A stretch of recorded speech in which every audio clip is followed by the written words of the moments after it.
competitive. I'll give it that much. Of course, there's some NBA action to get into. We got a World Series starting tonight. Oh, by the way, last week we saw Keyshawn Johnson. He had on a Dodgers T-shirt. We won't get into the fact that it wasn't a jersey. It was just a T-shirt. But I see neither is the case today. Cause the Dodgers ain't playing in the damn World Series. Ain't that right, Keyshawn? It is what it is, man. Move on.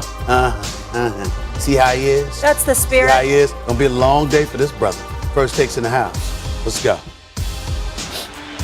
600 touchdown passes for Tom Brady. The fan said when you asked for the football, he said he couldn't say no to Tom Brady.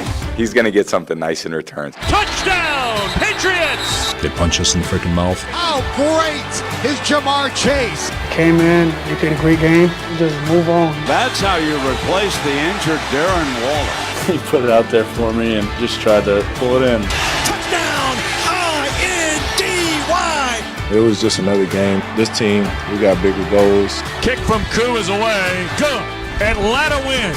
There's no 50-50 balls with Devontae. It's always in his favor. What an outstanding grab!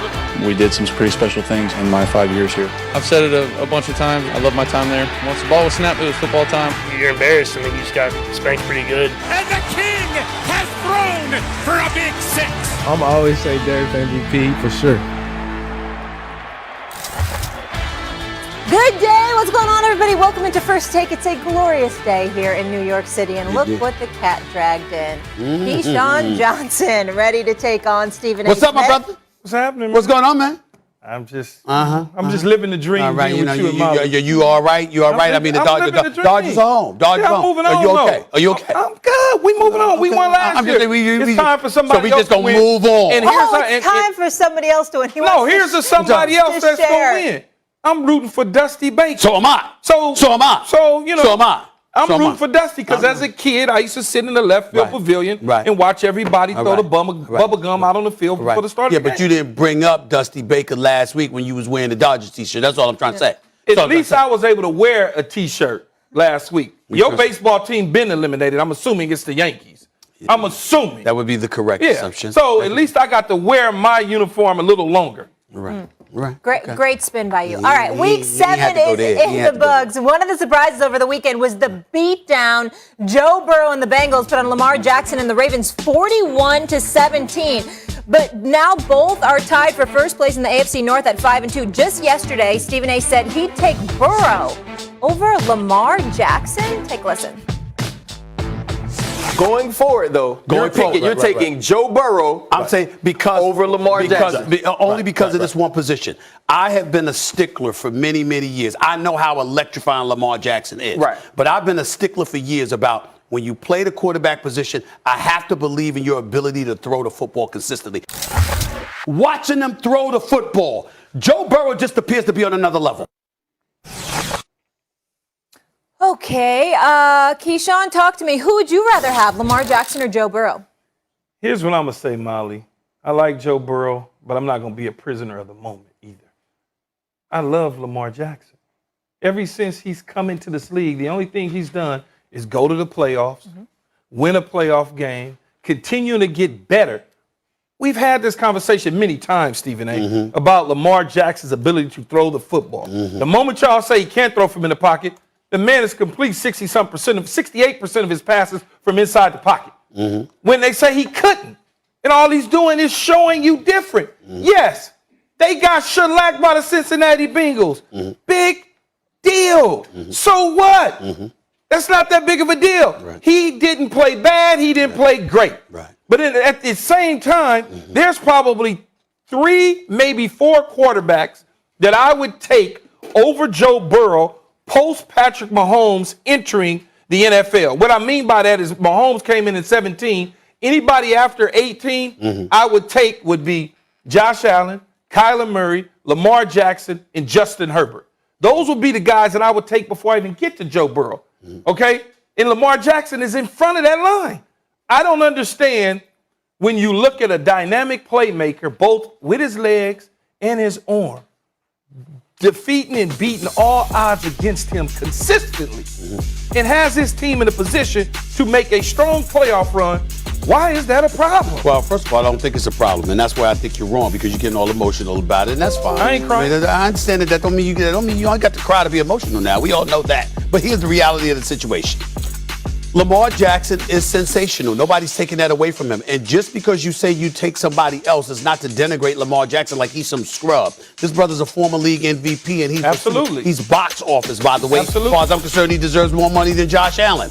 And Josh Allen's getting 6 years, $258 million. I get all of that. But what I'm saying is, from the quarterback position, when you sit back and you watch somebody be a pure passer, when you look at them, I just believe right now, Joe Burrow appears to be that guy. Now, can Lamar Jackson prove me wrong? Sure he can. When I see him do it in the playoffs. That's you ain't seen Joe Burrow do nothing. He ain't made the playoffs. That's what I'm. This is only his second year. Last year was his rookie year. He got hurt his rookie year, Keyshawn. I mean, damn, he's a puppy. He's just getting started. Hold it. Wait a minute. No, man, I can't let you do this. No, yes, you can. On your own show, you absolutely can let me do that. And here's why you can let me do that. Because you brought Justin Herbert into the equation. He ain't been in the playoffs either. Last year was his rookie year. And he had this rookie year, and then he has this year. So what I'm saying is, when he's been on the field, you're going by what you see to elevate Justin Herbert. I can do that about Joe Burrow. And I say you couldn't. I'm just saying you are wrong to think that. I'm not wrong. Okay. I'm not wrong. But go ahead. I don't think that there's today. Okay. I don't think there's 30 other teams in the National Football League that wouldn't take Lamar Jackson over Joe Burrow. And listen, you know what? I'm not going to dispute that. What I'm saying to you is this. You're going to take Lamar Jackson because of the electrifying overall so why talent are we that even he having brings this conversation? Because you saw me yesterday talking about Joe Burrow strictly as a passer, and you took issue with that. Let me ask you this. Why we started off with this. Let me ask you this, big bro. Yes, Let me ask you this. Sure. So, Molly, too.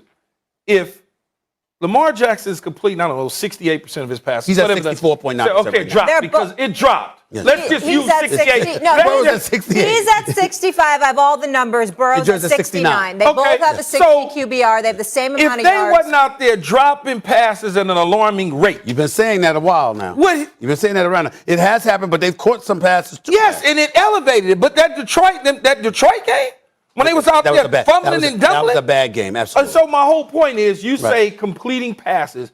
If they were at 70%, is that a problem? What you want them to be at, 85%? No. What do you want them to be at then? Tell me. Again, it's not about a number. I'm comparing because it has to be about a number, let me finish. Stephen A. This is what you're missing. Lamar Jackson, the stud that he is. Why do I keep bringing up Mahomes, Josh Allen, Joe Burrow, people, Justin Herbert, people like that? Derek Carr even. Let me finish. We can go there later. Absolutely. They're standing there in the same conference. See, if this was something where they never meet one another and we could just speculate, I get your point. But what I'm trying to say is that at some point in time, for Lamar Jackson to get to the promised land, the likelihood is he's going to have to go through them to do it. And they got to go through him. Absolutely. So what I'm saying to you is I'm looking at it from that perspective, not taking anything away from his greatness, but I'm simply pointing out when you've got you don't think he can do it? I'm not saying that. I'm saying until he does, this is what I think. And when I think about Joe Burrow throwing the football, I have more confidence in him purely throwing the football. Okay, I'm going to say one thing and we're going to let you go, Molly. Keyshawn, give me your one major point on why you like Lamar better. He's saying it's throwing the football. Give us your one major reason I feel like no matter what the situation is, I'm always in it. No matter what the situation is. Rain, so he's a playmaker. And Joe Burrow got way better skill position weapons. That is true. And Lamar is still out there cooking. Hold on, wait a minute. No, I'm letting Molly move on. You lose. We are moving on. Hey, lose. I ain't gonna do that. Monday Night Football. We had the same. On my side with my nephew, once he comes back healthy, I think they get some added boost. I think they probably could be a 2-3 seed. And here's what I'm thinking. What? Because of their defense is getting better. And when he comes back, he adds an extra element to the game. He gives a different comfort level to Jameis Winston. Don't look at the Tampa Bay Buccaneers, which, by the way, the New Orleans Saints accept the playoffs. They usually beat Tampa every year in the regular season. That is fair. Sean Payton, for whatever reason, understands them a little bit. Okay. So you look at that. Okay. The Green Bay Packers are there. The Arizona Cardinals, Dallas Cowboys are there. So you got 2, 3. I'm saying they could probably be in that 2-3 category. I don't think that they're going to catch the number 1 seed, but I think 2-3, they could. They can catch 2-3. That is ridiculous. Tell me why. That is ridiculous. Tell me why. First of all right, well, let's go down the list. Unfortunately, we have to put the Cowboys in that mix. Fair enough, the NFC least. We got to put them in there, right? They ain't playing against anybody. It's all right. You got to put Arizona in there. They're the only undefeated team in the NFL. Okay. You ain't catching Tampa Bay. You ain't catching them. Why you not going to catch them? Because you're not going to catch them. You're not gonna, so Tampa ain't going to lose no more games the rest of the season? I don't think that Tampa Bay will. They got to play each other. Hello? Yeah. They ain't going to win both games. They ain't going to win both games. They won both games last year in the regular season. It's not going to happen. No, I'm just telling you. It's not going to happen this time around. I'm saying it's not going to happen this time around. I can't see in the future as far as you. Okay, now also Green Bay. All right, so I just gave you 4 teams. I just gave you 4 teams. I mean, you could get a 5th seed, 5th, 6th, or 7th seed, but it ain't going to be no 2 or 3. That's definitely some nepotism and bias and all of that other stuff. I'm telling you the real. I do have nepotism and bias, but I also understand how they play and their style of play. Hold on, wait. And I also understand Jameis Winston. He hasn't been turning.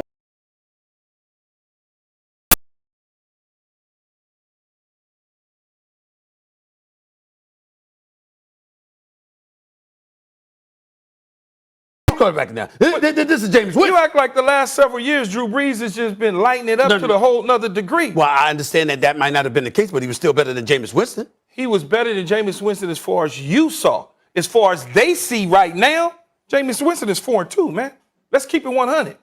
He's 4-2, and he, like Molly astutely said, if that's the correct word that I should use. It is astute. Okay. Said that the man has not been turning the ball over. I agree with that. So if he ain't been putting listen, 13-10. Let's not write home about it, okay? It doesn't matter. A win is a win. You going on the road in a hostile environment with rain. I'm not tripping. Listen. What I'm saying to you is this. When we look at the New Orleans Saints, do I anticipate they can make the playoffs? Absolutely. All right? Do I see them as a top 3 seed in an NFC? They 4-2, man. They 4-2. No, it ain't happening. They got you know who in their division clearly, right? Carolina and Atlanta. So you're gonna give them wins. It's gonna come down. I am. I see them losing one of those games. They already lost Carolina. They lost to Carolina based on the coaches, in my opinion, not even being there. Remember, the coaches had the COVID situation. Right. Half the Carolina's kind of on the decline right now, too. Carolina's on the decline. Yeah. Atlanta's just there. It's Atlanta, whatever. Okay. And then you got Tampa Bay within the division. So let me assume that they take care of Tampa Bay twice. Twice. Yeah, let's so that's what this is about. So you think I want to be very clear now, Keyshawn. Yes. So you think they're going to beat Tampa Bay twice, and as a result, take I do, based on why? That's where you lose me. Knowledge, Tampa Bay twice. Based on their knowledge. See, I'm not going to get caught up in knowledge. What about Tom Brady's knowledge? Yeah, but I'm not going to get caught up in the Tom Brady was there last year and they beat him twice. Okay. Yeah, his first year. And then let me be honest with you. And then in the regular season, in the postseason, you had a receiver that was their most dominant player, couldn't get out of the bed with 2 ankle problems. Yeah. You had a running back that had some COVID issues that was missing time. Yeah. And you also had a quarterback that had barbecue ribs. Yeah. I know what I'm looking at, but we can visit that in January. No. Nah, dog. We're going to visit that right now. I need to so I just want to be very, very clear. Now, I want to be very clear. Hold on, wait. No. I'm pulling it up. Hold on, Molly. You don't even need the schedule. Because what this man said is the same Tom Brady that lost to them twice last year is going to lose to them twice more. So in other words, New Orleans is going to beat Tom Brady 4 straight times, and as 2 last year, 2 this year, and take the NFC 4 straight because he beat him in the playoffs. 4 in the regular season straight. Okay. I'm just correcting you because I don't want somebody that's fair. To be saying something. I appreciate it. Because I forgot that they beat him in the playoffs. Yeah. I forgot about that. But it's hard as hell to beat a team 3 times. It's hard to beat a team 3 times. So Tom Brady's going to lose 4 straight regular season games to New Orleans. I think so. I think so. It starts on Sunday. You don't believe it? Yes. This Sunday. Okay. Yeah. And where's the game at? The game's in New Orleans. So there you go. We're going to get that one. And I think my nephew might be back. And by the way, Sunday? By the way, might be. By the way, December 19th. Why has your nephew been going this long? Yeah, surgery on his ankles. What is the deal with that? Yeah, surgery. Wait, I got another question. He had late surgery. Since we have you, and it's a family affair. It's a family affair. I ain't got no problem. So I got a question for you. Yes, ma'am. Why did he wait though to get the surgery? I don't know that he waited. I don't know that, to be honest with you. Okay. I don't know that they told him something different. No, I believe you. Yeah, I'm just telling you, I don't know that. I believe you. I'm not going to question you on that, and that's for him to answer. Nice. No, but what I will say to let you know my position about your nephew, because I think Michael Thomas is a stud. The brother's a big time ball player when he's out there.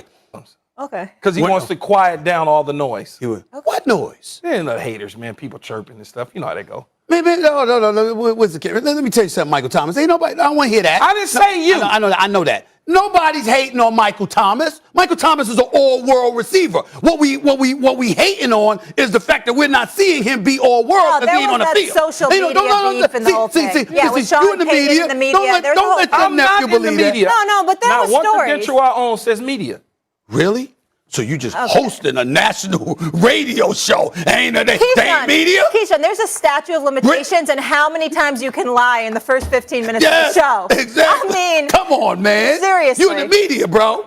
I work for a media outlet. You host a nationally syndicated, owned by Disney. You own my check in the right-hand corner has Mickey Mouse. ESPN for a very long time. So does mine. And I'm in the media. Yours is automatic payment, I'm sure. Because the checks, they can't put in all the numbers. Folks are just out here lying today to people's faces. Wow. We're going to move on. Still to come on First Take. It's Tuesday, so you know what that means. Stephen A's list, the top 5 teams in the NFL. It is fluid. Plus, over the weekend, the shoving match at Notre Dame University in Tallahassee. We're at the Will Packer Amphitheater. Guests include Will Packer, Kevin Hart, Taraji P. Henson, Chris Paul, Ryan Clark. We've got giveaways. It's all free. Doors open 8:30 a.m. So come join First Take live at FAMU. You know what time it is, right? It's time for Stephen's A-list. Here's the deal. The list is fluid. I know it's fluid. I know all of that. I'm glad it's fluid. I think he's confused. The list is fluid. It's fluid. It's fluid. Only recency bias, Batman. Because you done lost your mind. If it's so fluid, how are we not considering the Bills? You can come back because the list is fluid. You know how he gets away with all of it? It's fluid, man. It's fluid. You're biased, Jeff Saturday. You're biased. You can do what you need to do. It's your list. This list is bananas. It's fluid. It's fluid. That's right. It is fluid, okay? There's no question about that. It's fluid. Stephen's A-list. Week 7. You see this list right here? It's getting ready to come up. I'm trying to tell you right now. Keyshawn and Just Saturday, they lifted it. They try to jump on me. It don't matter. I got them this week. I know what I'm doing, all right? We're going to go to the top 5 teams in the National Football League after week 7 right now. Number 5 on the list. Give it to me.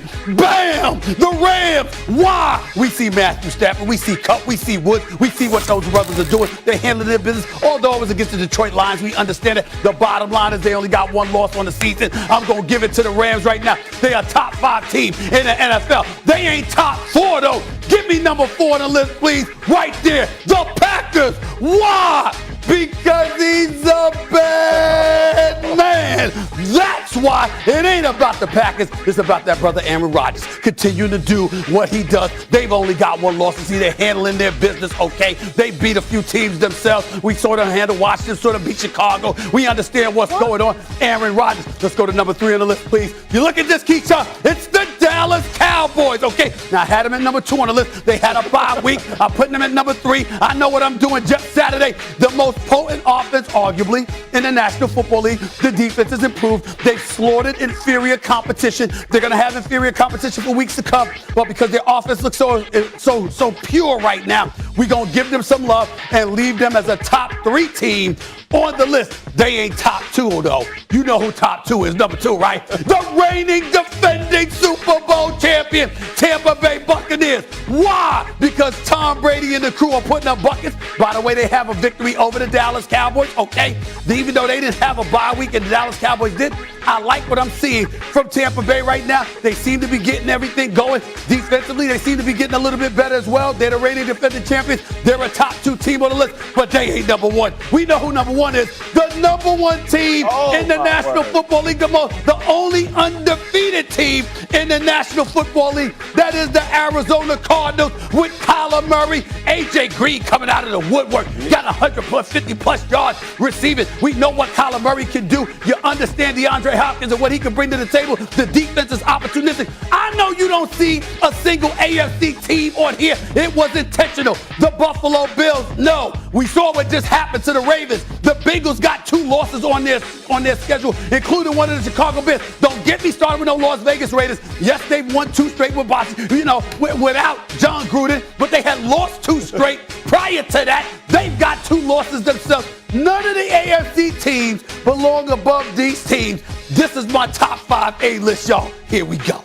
So look, this is horrible. This is terrible. This is so bad. It's you and the terrible in this right Terrible. Oh. What? Why? Terrible. Why? What's the problem?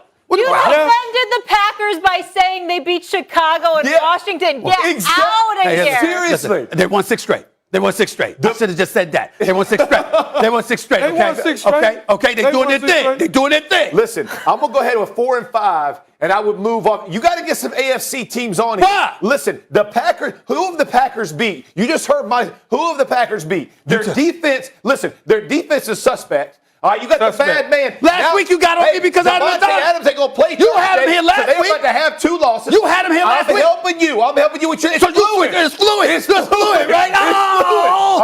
And the Rams, listen, the Rams, everybody's excited about the Rams. Sean McVay, this whole thing.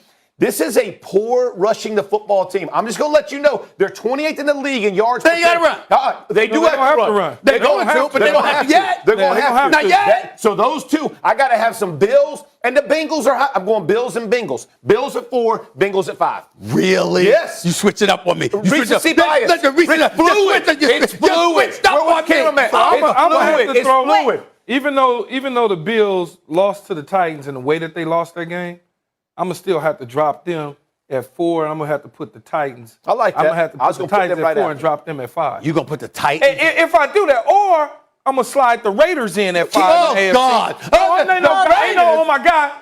Hold on, sir. Hold on. You said they lost 2 straight. I'm just going to ask you a real question on your show on national television. Do you think at all the Sunday that they lost to, was it the Bears? Do you think at all? Who did they lose to? They lost the week. It was the Bears. The Bears. Do you think at all on your show, Stephen A's List, that anything that was going on 24, 40 hours prior to that had anything to do? Absolutely. Okay. Absolutely. So you really ain't going to give them that loss.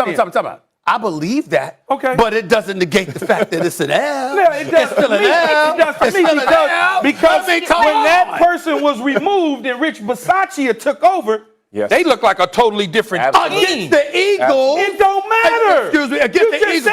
You just said Excuse me, gentlemen. Can I just say something? The one time he decides to show the Cowboys love on his fluid list is when they're coming off a bye. Yes. No one has an issue with that. I dropped them on the bye. What do you mean one time? You're wrong, Molly. You're wrong. I mean, the fact is I've had the Dallas Cowboys Here's my biggest question. Why did you look so confused when he said the Titans? Like that would be an insult. They just beat 2 of the best teams in the NFL back to back. You consider you feel that way about the Chiefs right now?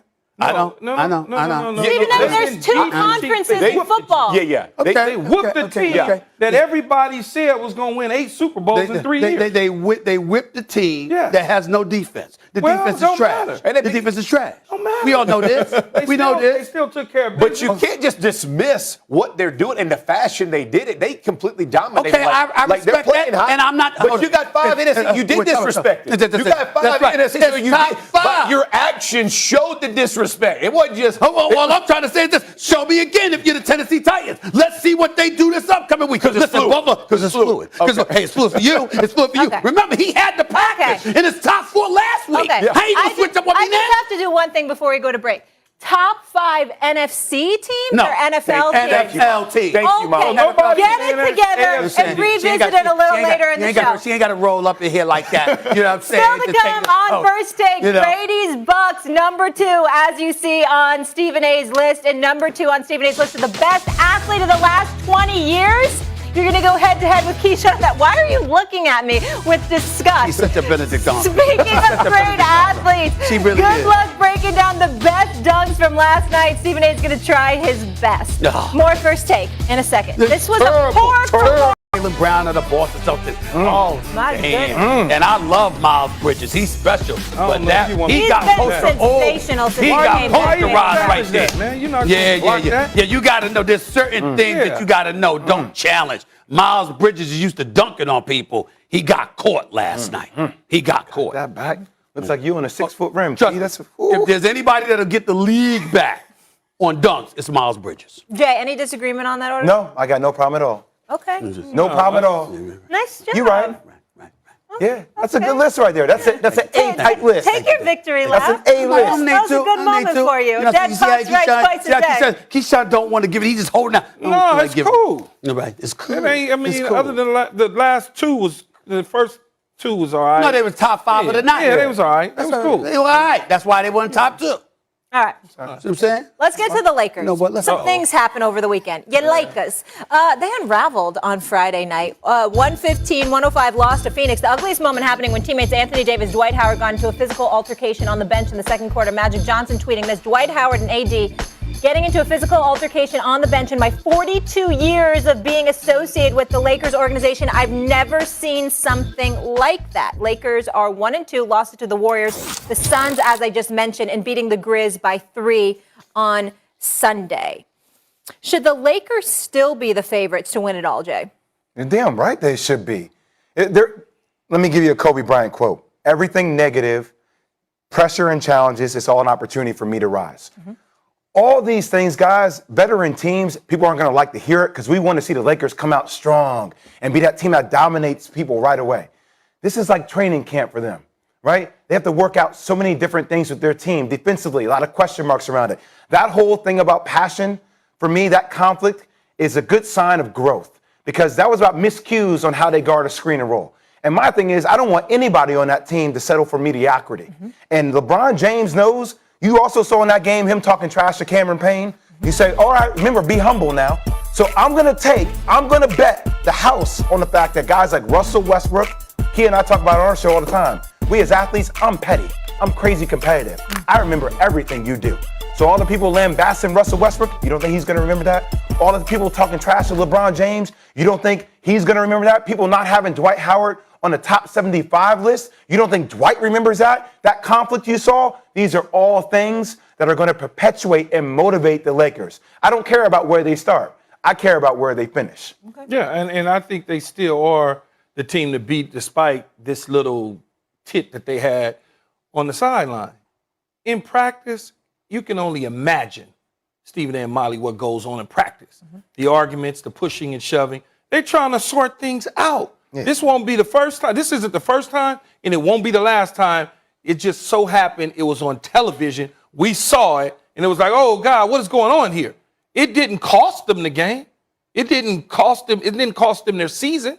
But why was Magic so bothered by it then? Well, because Magic's been in a situation, like you said, for 42 years. He's never seen that. They handled their confrontation differently when he played. I've seen a lot of confrontation like that. I mean, I've seen a lot of people go at it. I've worked out with Kobe. I've seen Kobe try to fight. I've seen Michael Jordan try to fight people. That's not the biggest reason. If they were not to advance, that wouldn't be the biggest reason. It would be because their age, they're breaking down, they're not playing defense. That would be the problem, Stephen A. Let me say this. First of all, the argument was nothing. It was much ado about nothing. And if you look at Dwight Howard, when Dwight Howard was going back at him, because NBA TV showed the complete footage, and AD had chased D. Howard down and confronted him. All Dwight Howard was saying to him was not on camera, not in public. If you look at him and you watch him, he's like, not here. Yeah, being a veteran. In other words, he's like, not here. That's all he was saying. He wasn't having a problem with Anthony Davis, what Anthony Davis was saying. He's saying, you don't come at me like that with the cameras rolling in front of everybody. That's all Dwight Howard was saying. That's number one. Number two, let me say this to you. It wasn't a big deal, but what I'm seeing from the Lakers is a big deal only in this respect. It ain't about Russell Westbrook and questioning him. This brother's a walking triple-double. He's a future Hall of Famer. He made it on my top 75 list. Of course, LeBron did. Of course, AD did. Of course, Carmelo Anthony did. Dwight Howard, no, he'll be my top 100. He wasn't my top 75. That's a subject for another day. But let me tell you something right now. My reservations about the Lakers is my reservations about everybody. I am willing to sit here in front of y'all right now, and I'm telling you right now, the Golden State Warriors might win it all. And I'm telling you this, and let me say, I'm getting to a point where I'm using my imagination, imagining Klay Thompson comes back. Of course, I'm not talking about as presently constructed. Klay Thompson comes back. Wiseman comes back. All right? What I've seen from Jordan Poole, Andrew Wiggins, Damian Lee, Kuminga coming back. You know, they're not coming. You know, he's the first round pick, 7th overall. I'm looking at this squad, their ability to hit shots and free throws. And I'm telling you right now, if Klay Thompson and brothers come back healthy, the only thing that will have any chance of stopping them is Kyrie Irving returning to Brooklyn to join Harden and KD.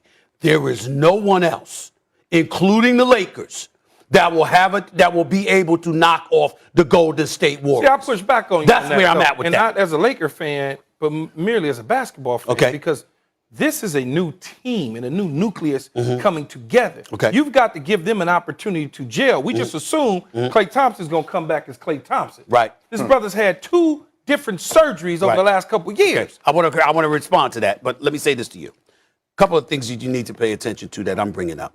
Number one, I'm assuming the Lakers are going to get it together because I believe in any team led by LeBron James, they eventually will be ready. So long as they're healthy, they eventually will be ready come playoff time. And I believe in Russell Westbrook. I think he gets a bad rap, people calling him selfish or whatever. He might need to make better decisions, but he definitely needs to improve his perimeter shot because they dare him to shoot sometimes. That's problematic for them. And him and LeBron James have both struggled to shoot 70% from the free throw line in the last 3 years. People have ignored that. You got to make free throws come playoff time. That's one element. And number two, it's important, Jay, because you know you're going to get to the line. The game slows down. Defenses get back. More fouls are called. You're going to have to make free throws. We know Golden State ain't missing them. But these guys, they might miss them. Number two, and more importantly, remember when you bring up Klay Thompson's key? Yes. If it's Russell Westbrook and he has that kind of injury, it's a disaster. Because his success is predicated on his athleticism. But he still got to play defense. Klay Thompson. But Klay shoot. but he still got to play defense. Time out. Klay's success is based off his athleticism too now. Defensively. Don't sleep on his athleticism. I'm not. Klay Thompson is one of the most athletic dudes there. Yeah, but I'm just talking about he's such a pure shooter is what I'm saying. Great. So you see him as a pure... He's not going to lose his shot. Is what I'm saying. Okay, but he was also one of their biggest clampdown defenders when it came to clutch moments. I agree with that. And my thing is, when you have you haven't played basketball in 2 years. If you were to sit here and say next year, I'm okay. I hear you on that next year because I actually want to see Klay play for a significant amount of time, not get injured, find his rhythm. I think it's a lot to put on Klay Thompson coming back this year. Left knee, torn ACL. Twice. Comes back off that. Torn Achilles in the right leg. That's compensation off another one. I'm not going to sit here and say Klay Thompson's going to be what he was 2.5 years ago before he got hurt defensively. I think that's a huge loss for them. That's why I brought up the defensive side of it. As a shooter, I can't say just because Klay Thompson comes back. No, but if he's healthy, they're going to be that team. I'm saying, remember, I brought up Wiseman. Yes. All right. I brought up the development of Poole, Lee, Wiggins. I also brought up Kuminga. So I'm looking at all of them, and I'm saying So you're just discounting Denver? No. Because how about when Jamal Murray comes back? What about Jamal Murray and Michael Porter? Here's how I feel. I feel that the Denver Nuggets run into the kryptonite that is the Los Angeles Lakers because the Joker is the key to their success, and the one person that can neutralize him is Anthony Davis. But Anthony Davis, that's a different animal against Golden State because they're perimeter players. And because they're perimeter players and they hurt you from the outside, you don't have to contend with Anthony Davis as much as Denver would because your success is predicated on your. Let's leave it there. Let me get to another topic. Lakers have the best odds to win the West, according to Caesars, and the Warriors are second as of right now. I'm going to take Caesars and go with them. Okay. You enjoy Caesars. We can do that now as long as Klay Thompson's still a question. In a loss to the Celtics, putting up 25-5 and 9 last night. Meanwhile, another young superstar, Ja Morant, showed out in a 3-point loss Sunday to the Lakers, dropping 43 and 10. Ja was picked second overall in 2019. LaMelo Ball third in 2020. That got us thinking, who would you rather have, Ja or LaMelo? Who wants to start here? Go ahead, S.A.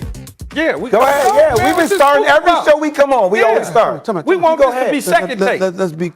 Let's be clear. It's Ja Morant. Okay. This brother's on another level. I don't like the fact that he missed up the back end of free throw. Yeah, free throw. 40 and 10. I believe in this brother. This brother is a superstar in the making, and that's not to throw any shade on LaMelo Ball, who obviously I got a lot of love for. And by the way, let's give his pops some props. His pops told us for many years. Listen, my sons can play. Lonzo has elevated his game. I think the best thing that's happened to Lonzo. Get out of LA, though. That was the best thing. The best thing. Part one was him getting out of LA. Part two was his brother entering the league. Yeah. Because you got that sibling rivalry. And he elevates his game, and so you see that. Because LaMelo is the kind of dude that he just got a lot of heart and skill. Beautiful point guard, tremendous promise, not taking anything away from him. I'm just saying that when I look at Ja Morant, this brother is sensational.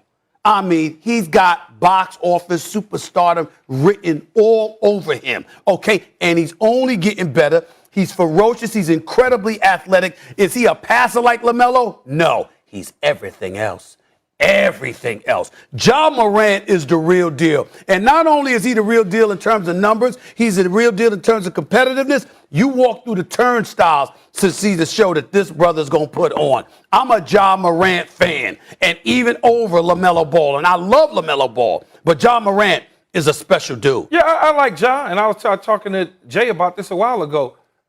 Ja reminds me a lot of Dame, right? He reminds me just a lot. High scoring volume. Yeah, not the long range game. Not a long range game, but the high score, the volume. Yep. And to a degree, LaMelo reminds me of Jason Kidd, but a better scorer. Okay? I like that analogy. So when I'm looking at that, you say, well, who would you rather have to build your team around, for instance? I'd rather have a dude that's complete like Ball. Complete, which means he can score, he's long. I don't know if he rebound. plays better defense than Ja Morant. I don't think so. I don't know, but here's what I'm gonna say. You also have to factor into his youth and his age. This is the first time in his career he's really played organized basketball. Not no high school stuff real quick, not overseas real quick. This is the first time. He didn't play in college, and he only played a stint overseas. That was real organized basketball. In high school, it's high school. This is the first time. He's only going to continue to get better. You could make an argument that playing overseas better prepares you than actually playing in college because of the professional game. He didn't finish playing though. But he only played a handful of games. I think he has an advantage because he's played around his brothers for a long time, and Lonzo's always played a pro-like game in the way they see the floor. S.A., I hear what you're saying. Have you ever stood? Have you been next to Ja? No. So they labeled Ja as 6'3". Ja ain't 6'3". Now I'm with you on Ja. You know how I'm built. I'm already connected there. Ja's like 6'1.5", 6'2", right? Okay. Fantastic athletic. LaMelo's 6'7". Yeah, long. Was not even grown into his body yet. I stood next to him. He's 6'7", was not grown into his body yet. Okay. Now the playmaking ability, that's where I think I have to fight back because I didn't agree with Key at first on this one. Okay. LaMelo Ball might end up becoming the face of the league. Tried to tell Jay this a year ago. No, we talked about this, so he might not. And I said it might not happen in Charlotte. He may have to move to become that face to a bigger market, but I see it happening. I hope for Jordan's sake he stays in Charlotte. And Ja's on his way, but let me tell you where LaMelo has a different advantage than Ja. See, LaMelo has been built into this distribution network from his brother, the show, everything. You know everything about LaMelo from an early age. If it's him pulling up to a game in a green jacket and a green Lamborghini, you hate it if you like it, right? It's polarizing. But his on-the-court play speaks volumes because he gets everybody involved. So it's a combination of both, where I think Ja is way more understated, absolute killer, but what LaMelo can grow into, I think he has a higher ceiling. I would say that, but he can have a higher ceiling. Come on, y'all. Here's what I would say. We've seen, like you talk about the greatness of a Jason Kidd and guys like that, right? But when you looked at Kobe, it was just something different. It was an it factor. And I'm telling you that when it comes, because Jason Kidd had the it factor now. Mm-hmm. Jason Kidd was a showman. It wasn't Showtime with Magic and stuff. But Jason Kidd was one of those dudes that reminded you of what Showtime used to be because Jason Kidd leading the break that's when he came was something into the special league. to That's behold. what they kept saying, he was Young spectacular. Magic. What I'm saying to you is when you look at Ja Morant, he is a killer. He's a guy that you give the ball to LaMelo to make the right play. You give the ball to Ja Morant, finish the deal. There's just a different mentality. And I'm saying to you, I can't ignore that. Right now, it's only 3 games into the season. He averaging 35. on 58% shooting, 44% from three-point range. We know that's not going to last in terms of the percentage. But the point, this brother can do it anytime he wants to. He's that spectacular, and he's a killer. You saw him in a playing game against Golden State in the playoffs. You see what this guy has done in pressure moments. He answers the call. And I'm just saying, I can't ignore that killer in him that shows up when it counts. Ja Morant is special. Is special. I agree. You have to take into consideration, though, he's a year further ahead in the process. Okay. Year 3 as opposed to LaMelo, who's got the Rookie of the Year, right? And also look at the makeup of the team. Now, I'm not saying, dismissing, Ja's not elevating Dylan Brooks and Jackson and all these guys. But you look at the makeup of the team that LaMelo has, the fact they were in the consideration last year before the bottom kind of dropped out, they're right there. He's on pace. Yeah. He's on pace to do something similar. All right, well, it's fluid. It's fluid. It's fluid. Yes, I like this but line. the bottom line is, you can't ignore when we think about the great players that we talk about. When you think about that 75 list, we talk about people. Most of the people who made the list were people who closed, people who finished, people who had that it factor. And I'm saying, Ja Morant has that. No one will deny that. No one will deny that. You lose again. No, I don't. All right.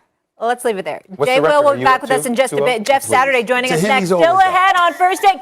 Welcome to my Touchdown life. Tommy at it again. 600 plus and counting. My Lord. Is he the best team sport athlete of the last 20 years? I can't wait for that debate, gentlemen. I don't know what side y'all are on.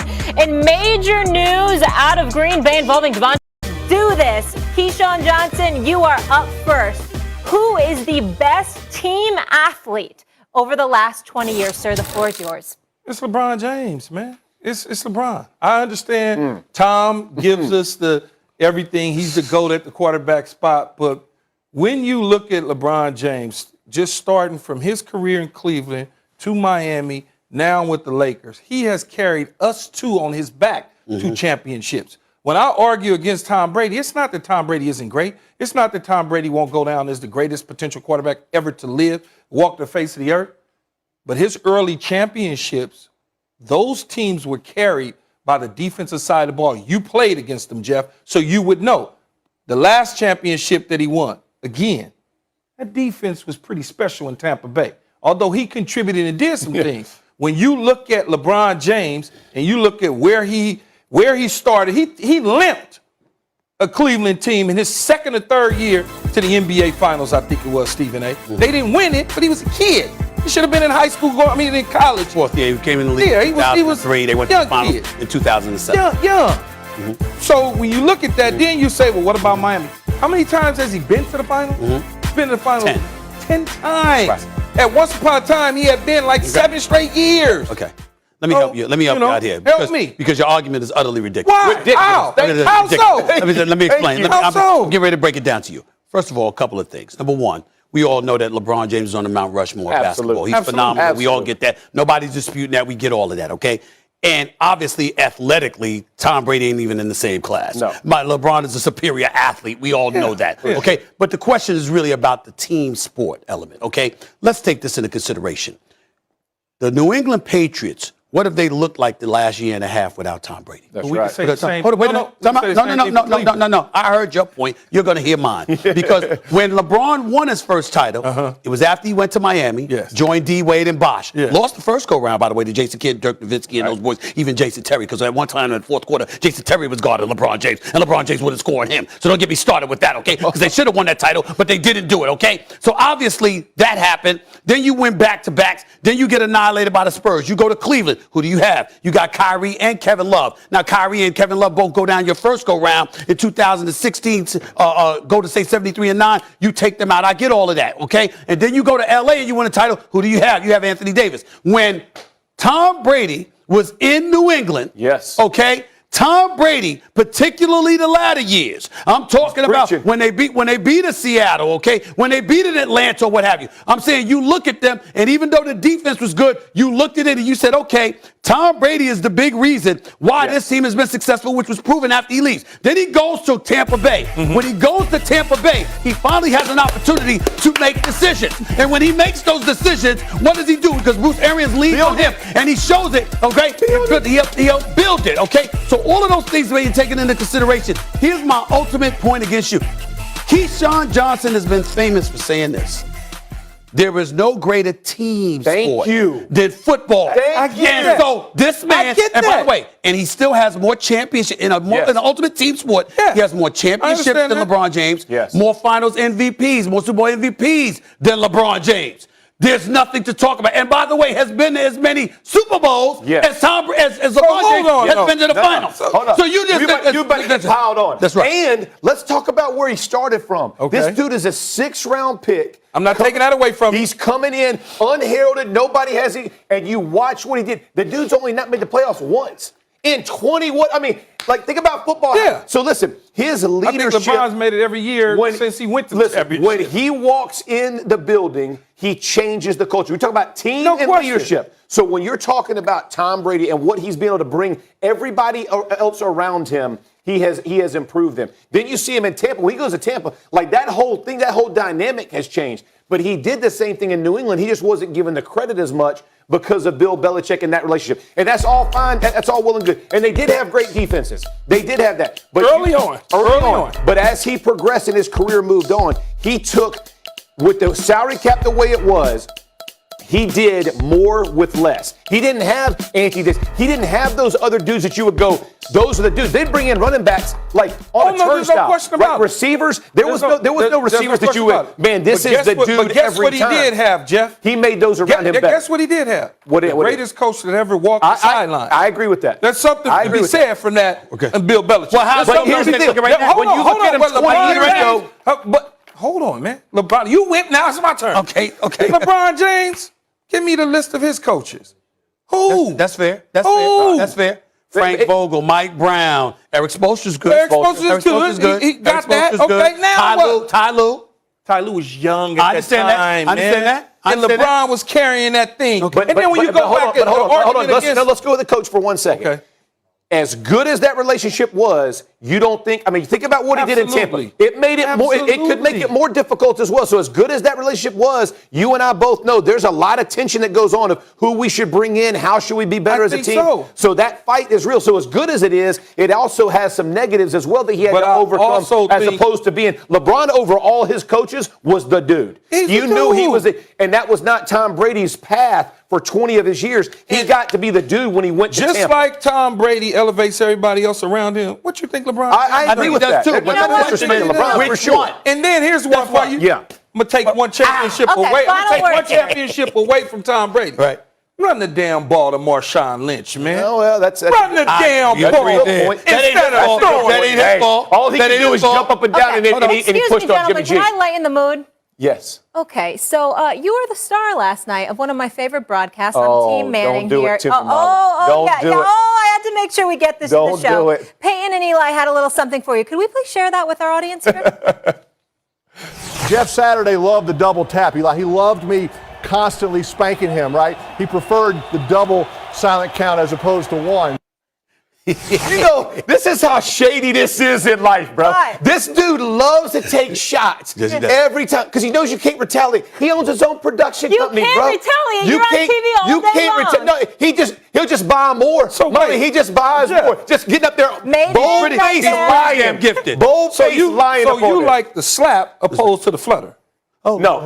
It was the flutter. It was not the. Okay, I'm just it's real. I'm just trying to correct it. That's all. I don't know how. You saw Peyton was doing this. Peyton was doing this. And Keyshawn was like, "No, he's like Saturday. We know better than that." I like my job, and I'm going to distance myself from this conversation. I'm going to go back over there. Still ahead on First Take, that bad man takes on the undefeated man on Thursday. You are something special. Thursday Night Football. Does A-Rod stand a chance without his all-world wideout? Plus, over the weekend, some shocking video outside of Barclays. Stephen and whether Kyrie has become a sympathetic figure.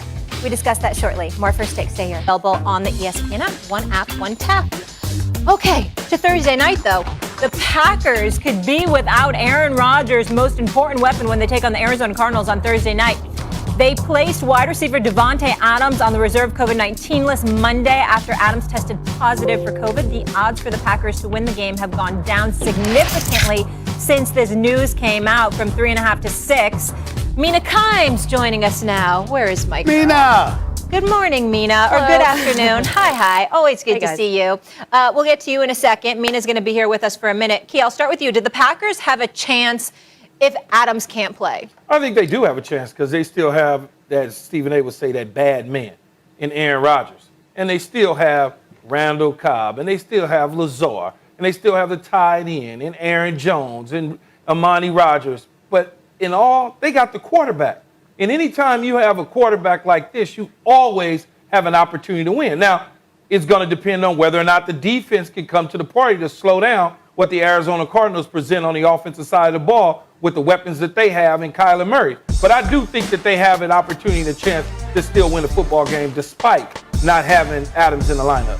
I mean, please. You ain't got no damn chance. I mean, theoretically, you want to throw out that they got a chance, go ahead, be my guest. But without Davante Adams, who's a primary target 3 times the amount that anybody else is targeted, I think not. Randall Cobb, that's the name you brought up. I mean, I know there's some chemistry and history there with him and Aaron Rodgers likes having him back there, and I get all that. Lazard's not a scrub, and, Tanyan and these guys, I get all of that. They going up against an undefeated Arizona Cardinals team which clearly has a chip on its shoulder because, as J.J. Watt said, there's always an excuse. There's always a reason. How about we're just better? We're just better. That's what J.J. Watt said, okay? I'm going to listen to that man. And I think for this particular game, it's not a playoff game. It's a regular season game on the road in Arizona. On a short week, I think this is the kind of night that Green Bay suffers from. Mina, before you jump in, I just want to be clear. That bad man well, you gotta have that you it's not gonna be so his fault. hard. It's not going to be his fault. It's not going to be his fault. You got to get these receivers going to have to get but over. I just want to make sure you're picking against him. Right? I'm picking against him. But you got to remember, Stephen A. leaving himself some wiggle room, man. He ain't slick. It's fluid. Yeah, Mina, I'm not leaving myself no wiggle room. Mina, educate the folks, please. Yeah, well,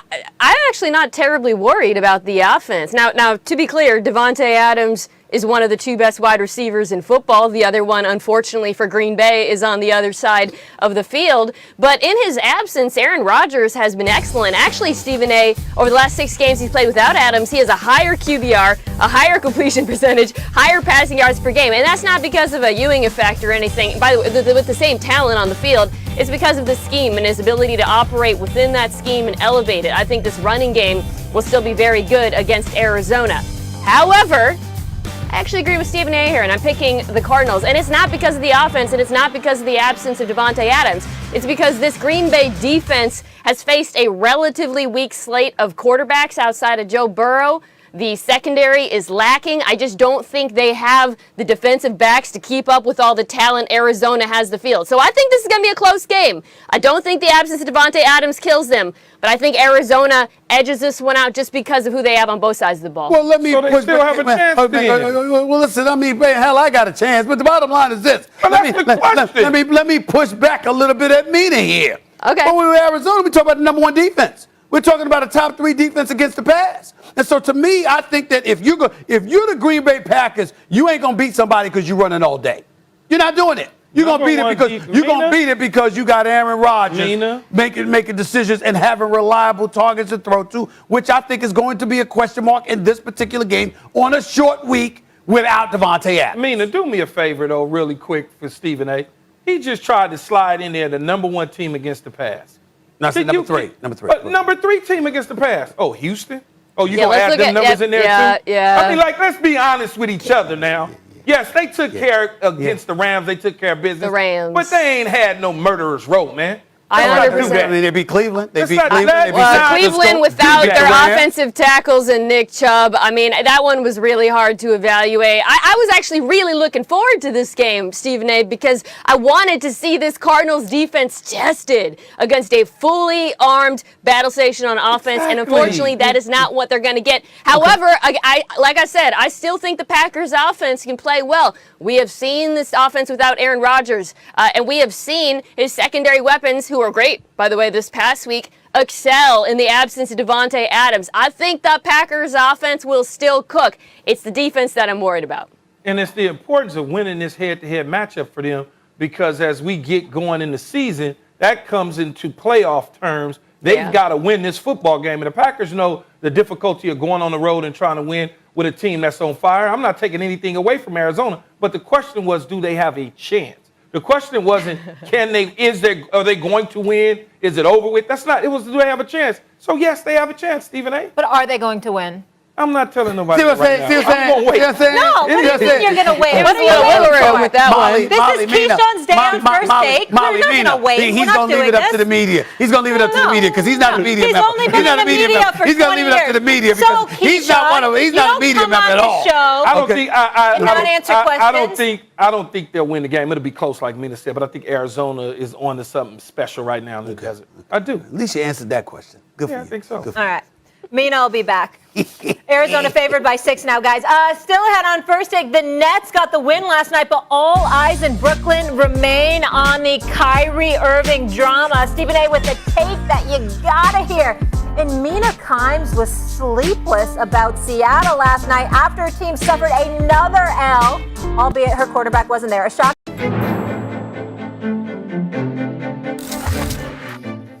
A group of protesters gathered outside Barclays Center waving flags and signs while chanting "No vaccine mandate, stand with Kyrie" before the Brooklyn Nets lost their home opener to Charlotte Hornets 111-95 on Sunday.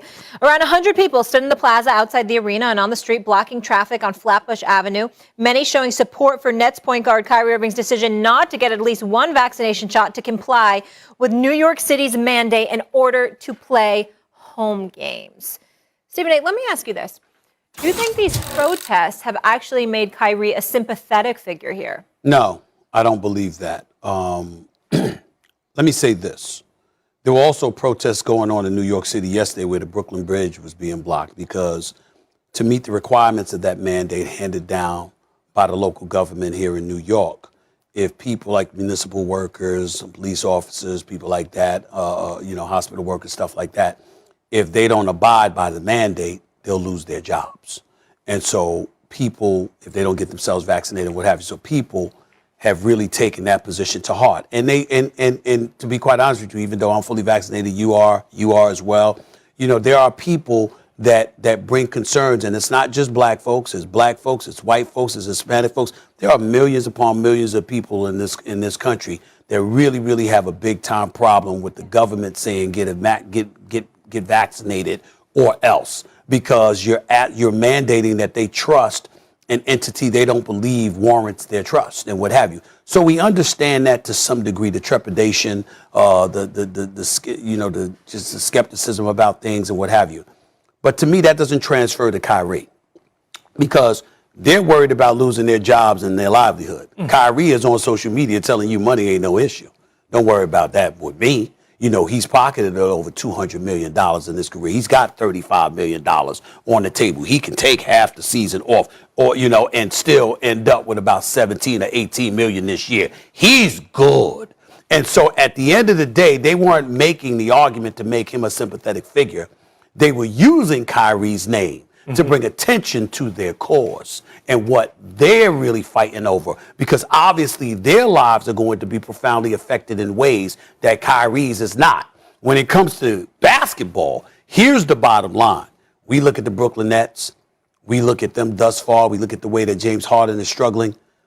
And I'm not to say that's going to stay the case because I believe in James Harden, but clearly they need Kyrie Irving.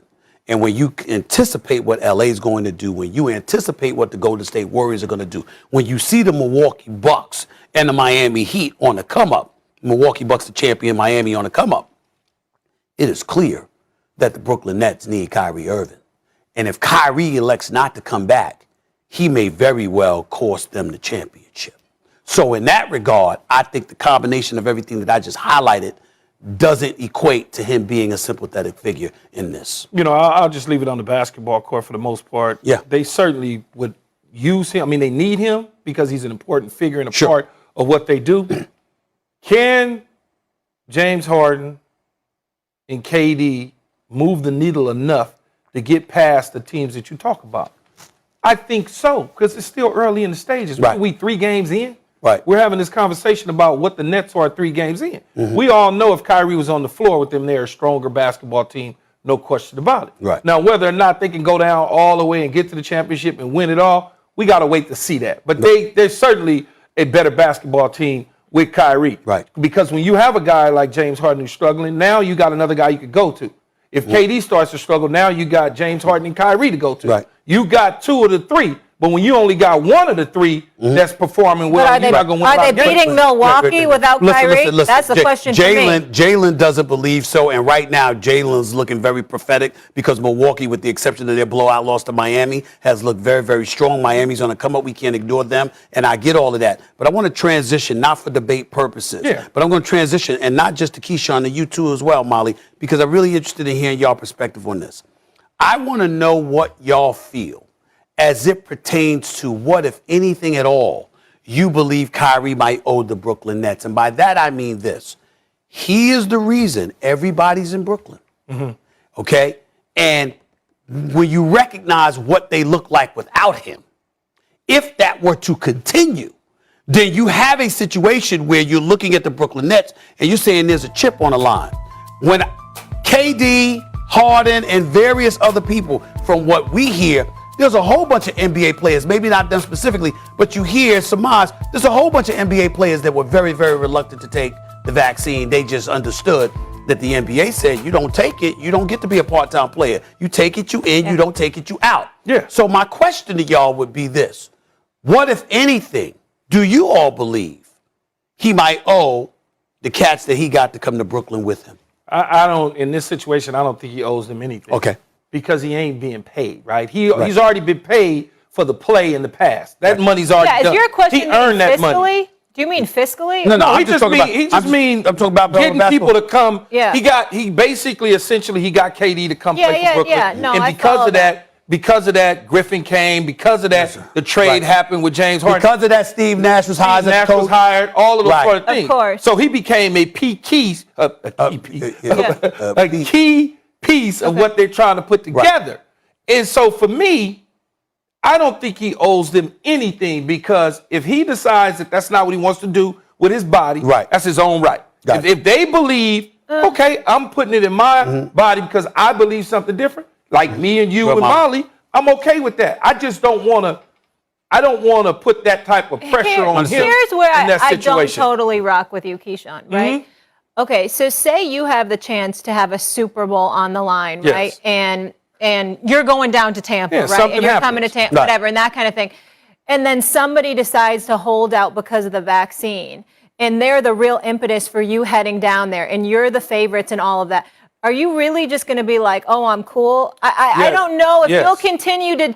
You might forgive them, right? But I don't know. Are you going to deal with them the same way? Are you going to have the same type of relationship once they've broken I may not have the same. trust? I may not. See, that wasn't the question, though. I may not have the same type of relationship. That's where my mind goes. I may not have the same type of relationship, but I certainly understand his beliefs. If that's what but I can't challenge somebody's beliefs, Stephen A. If that's what you believe, then I can't do it. That's where I would be. I respect it. I get it. I respect your religion, all of that. But I don't know if I would deal with you on the same level. Kyrie's godfather is Ross Strickland. Ross Strickland and I go back a long ways. I love that brother. I love him to death. And obviously, he and I don't agree on this, and I'll leave it at that. But I got mad love for my brother, Ross Strickland, okay? And there are a lot of brothers out there that have called me on Kyrie's behalf. You know, because of how strongly I came at defending him. You know what I'm saying? In defense of him. And I respect where they're coming from. I totally understand. So I get where you're coming from. Here's where my belief is, and I joked about this on NBA Countdown when I talked about he walking around like he want to part the Red Sea, because Kyrie has walked into the arenas with this cane on, looking like Moses or what have you, acting like, you know, he's a prophet or something, okay? And then why I bring that up, and I'm half joking about it, but I'm not. I understand. Why do I bring that up? Because Kyrie goes on social media, and Kyrie says, quote, "I'm not anti-vaccine. I didn't take it, but I'm not anti-vaccine." Well, then take it then, man. Stay with me, because I want to get to a point here. He says, "I'm not anti-vaccine. What I'm about," he said, "I made a private decision for the moment." And then he highlighted how he's making this decision on behalf of others because he doesn't like how their rights have been infringed upon. So in other words, if you're not definitively anti-vaccine, then you're taking this principled position to speak for what you term to be the voiceless. And I'm saying that is at the expense of your brothers who need you. Now, if you are completely and totally against the vaccine, and that's that, and damn it, you ain't taking it, and that's the willing, and you willing to lose the money, I'm with you. But do you feel like he doubled down too much now? So maybe even if he wants to play, he wouldn't get the He could always come back. What I'm saying is, if he's like Keyshawn said, I'm not putting this into my body. This is the reason I've taken this stance. Yeah. Cool. That's not what he's saying. Yeah. He's saying he's doing it on behalf of the voiceless. And first of all, they ain't voiceless. There's millions of people who are against the vaccine. They're not voiceless. They're not voiceless. But you also could voice your opinion. Right. When you could do both things. You can do both. You can do both things. You can help your team win a championship if that's what Stephen A. is saying is the case, that you're not against the vaccine. So take the shot and still. And I'm saying based on what he said, it ain't about him being against the vaccine. So if it's not about you being against the vaccine, well, KD and them are out there. They need you. Yeah. What you doing? Yeah. Now, if you against it, KD and them ain't going to force you to put nothing in your body. They understand. And you willing to lose $35 million? All right, fine. That's your business. They may not like it, but we all respect it. But he's saying, no, that's not it. No, it's because I want to give a voice to the voices. You can still give a voice. You can still give a voice, but you're willing to sacrifice being there for your brothers. And that's what I'm looking at. He brought that they came to Brooklyn to join Kyrie Irving. See now this. I know we got to move. Yeah. But now it's a different conversation. Right. It's a different conversation now that you bring that up. Right. Because you can do both. You can help them conquer the goal and win a championship because I'm vaccinated and I'm still a voice for people that feel a certain way. Absolutely. I got family members that feel that they don't want it. That's right. And I'm okay with that. Just understand the situation. And swear there's research out there to counter, some of the pro-vaccine folks out there. And I'm like, okay, go ahead. We don't need to but I'm not going to challenge his religious or health beliefs. No, but at the end of the day, if I'm KD and I'm disappointed you didn't keep your commitment. Sorry. And I might not deal with you on the same level. Still ahead, whether you blame Jimmy G or the defense or other, the 49ers. To shot DK Metcalf, 84 yards. The old drop the snap play, let the defense think it's a fumble, pick it up and throw it for a touchdown. Brian Johnson in his NFL debut, and good for you, kid, splits the uprights. We just had to come in here and get a tough win. We know that our opponent was going to be gritty, but it was a primetime game, it was a tough-out game, and we did our job. The Seahawks lose a close one on Monday Night Football, falling to the Saints 13-10. In the game, Geno Smith threw for 167 yards and a touchdown on just 12 for 22 passing. Think the Seahawks miss Russell Wilson. Here's Pete Carroll. This isn't rocket science, you got to finish the game right and do right at the end, and that's how you become a good finishing club. And we're not right now, and so we have to. It's really clear, There's a lot of things you can do so you don't put yourself in those close games and those close finishes as well. But when you get there, you got to do the right stuff, and we haven't been able to function the way we need to. Let's say it this way: if I've been here a long time, and if we didn't have Russell, I probably wouldn't have been here a long time. Mina, I know this one's a little personal for you. The Seahawks are your squad. But I want to ask you this. Do you think the Seahawks should consider moving on from Pete Carroll? I think that unless there's some dramatic changes, it has to be on the table. And that's hard for me to say. I think Pete Carroll is a tremendous leader, clearly beloved by his players, one of the most successful coaches in Seattle sports history, frankly. But, I've watched every decision he's made as the Seahawks coach, and there's been too many bad ones, too many issues with clock management. I'm talking recent years, too many punts in opponents' territory, too much conservative play calling back. That includes when Russell Wilson was the quarterback. And this is not a reaction to last night, but you can point to last night and say, well, Geno Smith's not a good quarterback, hence some of the decisions to run the ball. I don't care if it's Gino Auriemma under center. You don't run the ball into the teeth of the Saints defense over and over and over and expect a different result. They faced 11 eight-man boxes. They ran into 9 of them for 1 yards per carry. I think what we're seeing right now is that Russell Wilson, as Pete Carroll kind of admitted there, covered up for a lot of the issues in Seattle for a long time. Obviously, the defense hasn't been good for a long time. And, yeah, the head coach does need to be held accountable.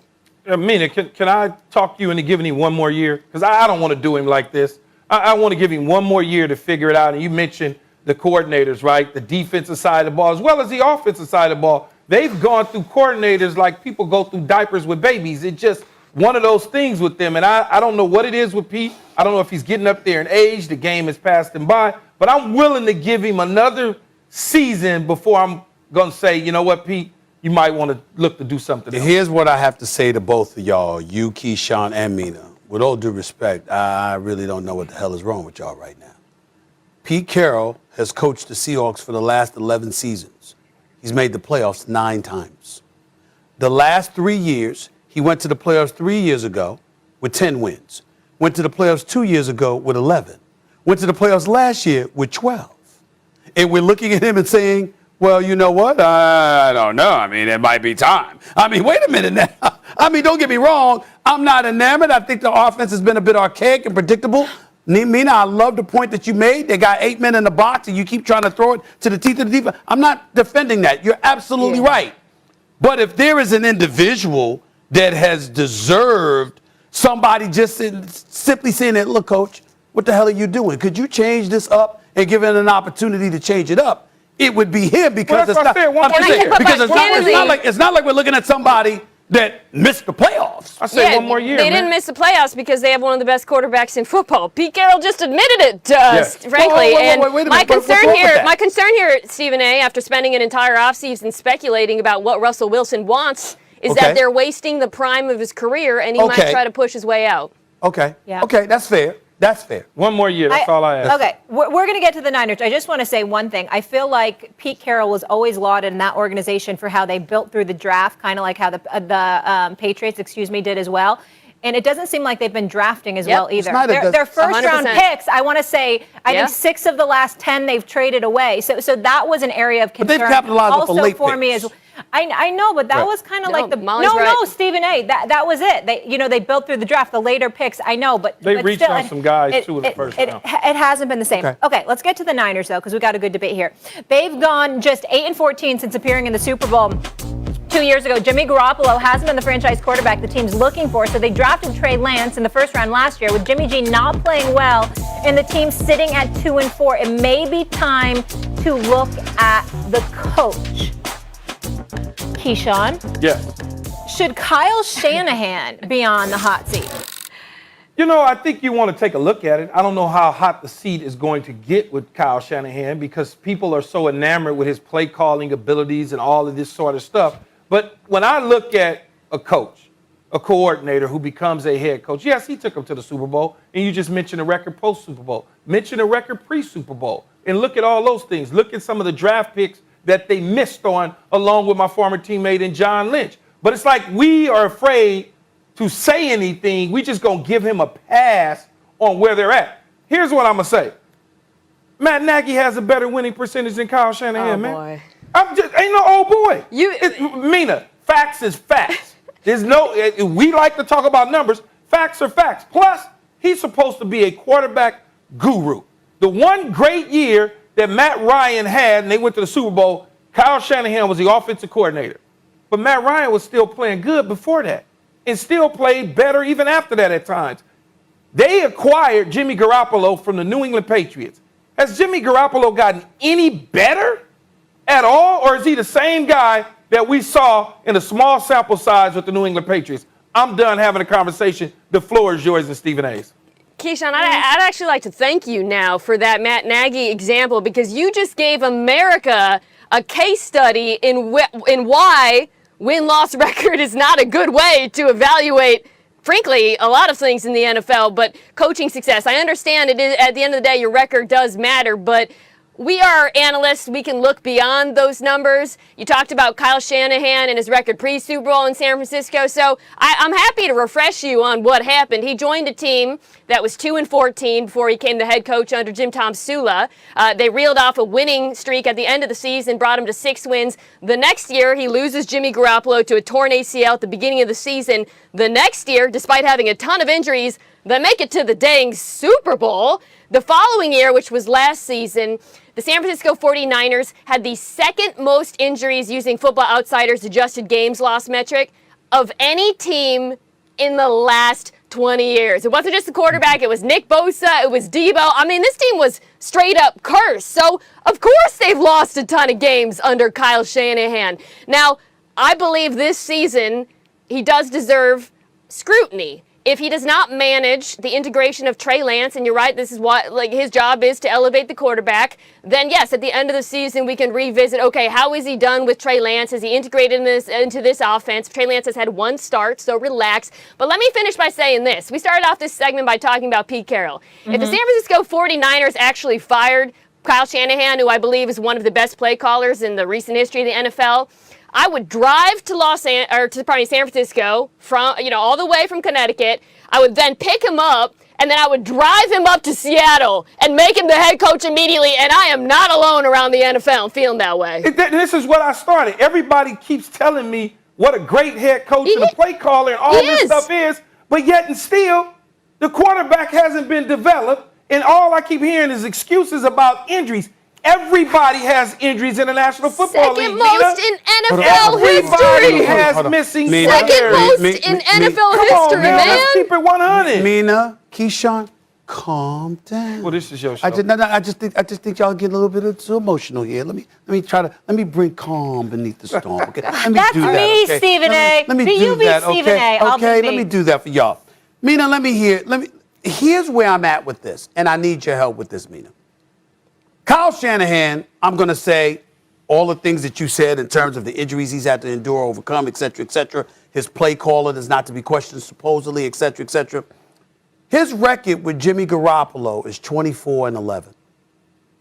His record without Jimmy Garoppolo is 7-28. I've got 2 Super Bowls to point to. One when he was the offensive coordinator with the Atlanta Falcons. They had a 28-3 lead, okay, and a 28-9 lead at the end of the third quarter. They lose that Super Bowl by getting outscored 25-0 in the fourth quarter in overtime. And then he's the head coach of the 49ers when they're up 20-10 in the fourth quarter, and they get outscored 21-0 in the fourth quarter.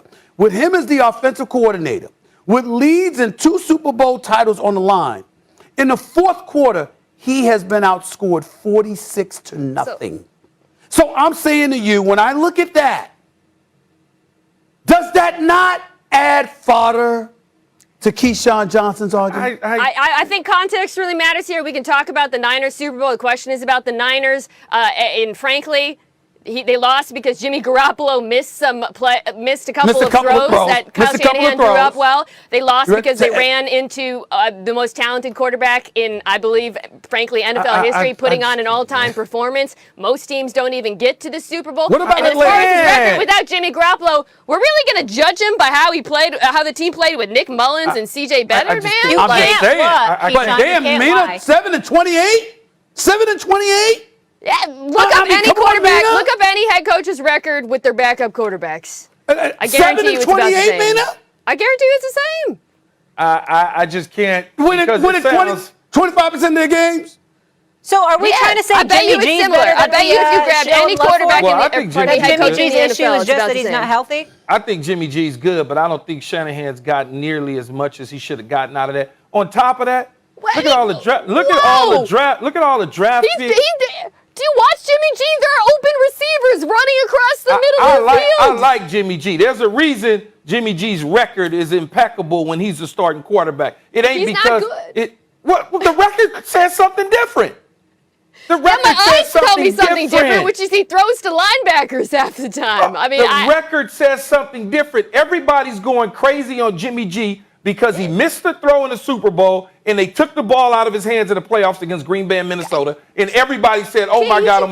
No, I think it's more the injury issue. That's more the concern for me. He gets injured a lot. He's a bit fragile. And right now, Keyshawn, he doesn't look as good, and I don't think it'll be long before we see Trey Lance. And that may be the case, but I don't just look at the on-field performance of the players. I look at their draft picks, too. All right. What have they actually done and hit on their draft picks? We got to get a break. You guys can argue later on NFL Live. Okay. Mina, thank you so much. We'll talk to you soon. Guys. All right. Still ahead on First Take. Raiders now.